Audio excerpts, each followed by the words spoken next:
मी काल तर मीडियाला माहिती नाही, दुर्दैवाने वेगवेगळ्या चॅनलचे काही अँकर कारण नसताना माझ्या नावाची बदनामी करून मला त्याच्यात टार्गेट करतात। माझा दुरान्वय पण संबंध नाही आणि ह्यामध्ये मी काल पण जाहीर मी पहिल्या दिवसापासून आमचे चोबे म्हणून सीपी आहेत, मी पुण्याच्याही सीपीला सांगितलं आणि पिंपरी चिंचवडच्याही, पण पुण्याचे सीपी म्हणले की दादा टोटली केस ही चोबेंकडे, म्हणलं ह्याच्याकडे त्याच्याकडे असं करू नका, जिथं कुणाची गरज लागेल त्यांनी ताबडतोब कसा विचार न करता ती सगळी मदत करा। त्याच्यातले बहुतेक सगळे अटक होते परंतु दोघं अटक नव्हते, त्यांनी 3 टीम सोडल्या। काल पुन्हा मी सकाळी चोबेला सांगितलं की अजून टीम वाढवा, पण ह्यांना अजिबात सोडता कामा नये, ताबडतोब अटक करून ह्यांना आता काही कायदे केलेले आहेत, जुने कायदे आहेत, ह्या सगळी कलमं लावून ह्यांचे जे कोणी ह्याच्यात दोषी असतील त्यांच्यावर कारवाई झाली पाहिजे। मी काल ज्या मुलीच्या दुःखद घटना घडलेली आहे तिच्या वडिलांशी पण बोललो। आज मी माझे कोल्हापूरचे कार्यक्रम करून ज्यावेळेस पुण्याला जाईन त्यावेळेस मी संध्याकाळी त्यांच्या घरी भेटायला जाणार आहे। माझे इतर पण सहकाऱ्यांना मी पाठवलेलं होतं आणि हे दोघांचं लव्ह मॅरेज झालेलं होतं, परंतु आता तो विषय काढून उपयोग नाही। यांनी जरा जरी त्या मुलीनं कधी मला सांगितलं असतं किंवा दादा इथं मला असा असा त्रास होतो तर ताबडतोब आपण पुढच्या ज्या काही ॲक्शन घ्यायच्या त्या घेतल्या असत्या, पण जे काही त्यांच्या वडिलांनी त्यांच्या नातेवाईकांनी इच्छा प्रदर्शित केलेली आहे ह्याच्यात राज्याचे प्रमुख गृहमंत्री या नात्याने मुख्यमंत्र्यांनी लक्ष घातलेलं आहे, मी तिथला पालकमंत्री या नात्याने लक्ष घातलेलं आहे आणि या जे कोणी दोषी असतील हगवणे परिवारातले त्यांना अतिशय कारवाई केली जाणार आहे।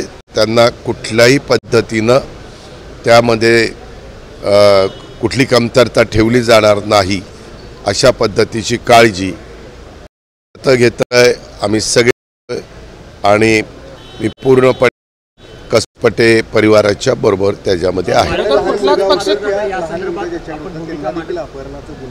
ते सगळ्या गोष्टी केलेल्या आहेत।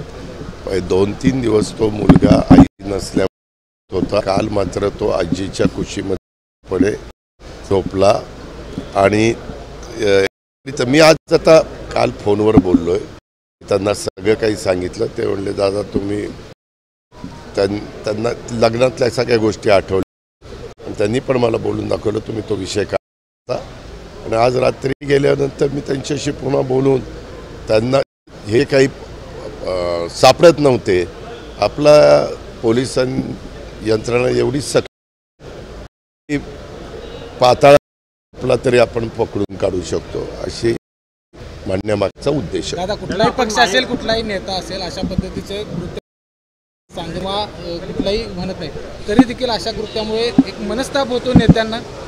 मनस्ताप होतो। तुम्ही काही चॅनलवाले बघा, हे अजित पवारांनी असं, अरे अजित पवारांचा काही संबंध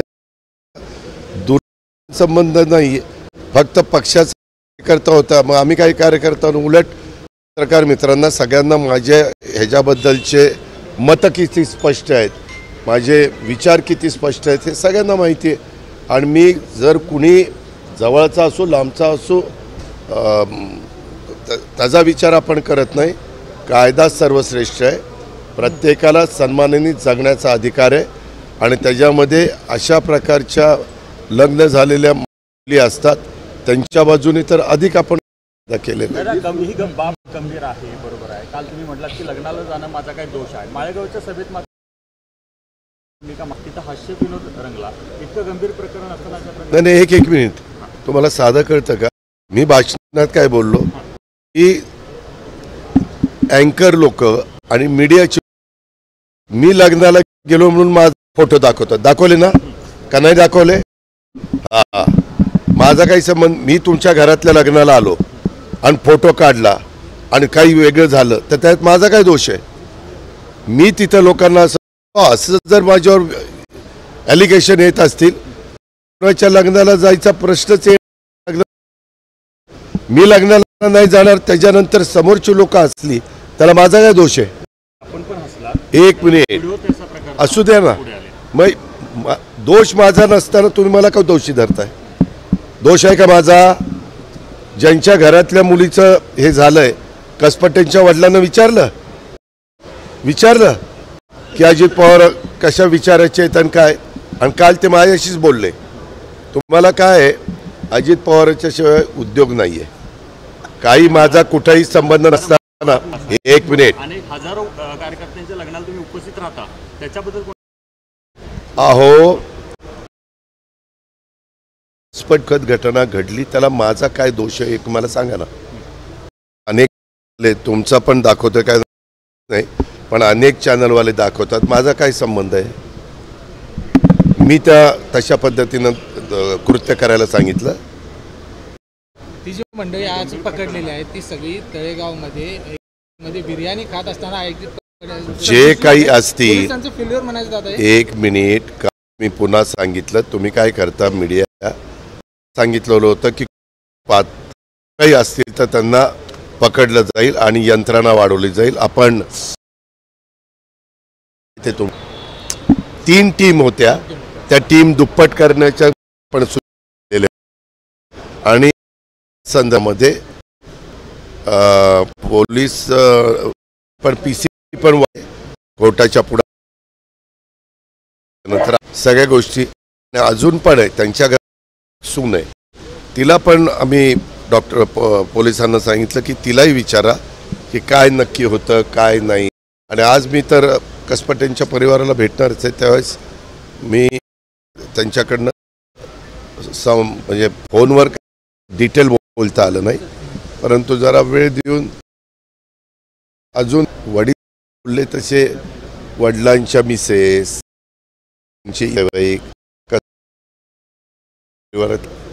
आणि तुम्हाला काय की CMच्या पण सक्त सूचना आहेत, माझ्याही सक्त सूचना आहेत. त्याच्यामध्ये कुठल्याही पद्धतीनं हे म्हणजे घटना घडताच कामा नये.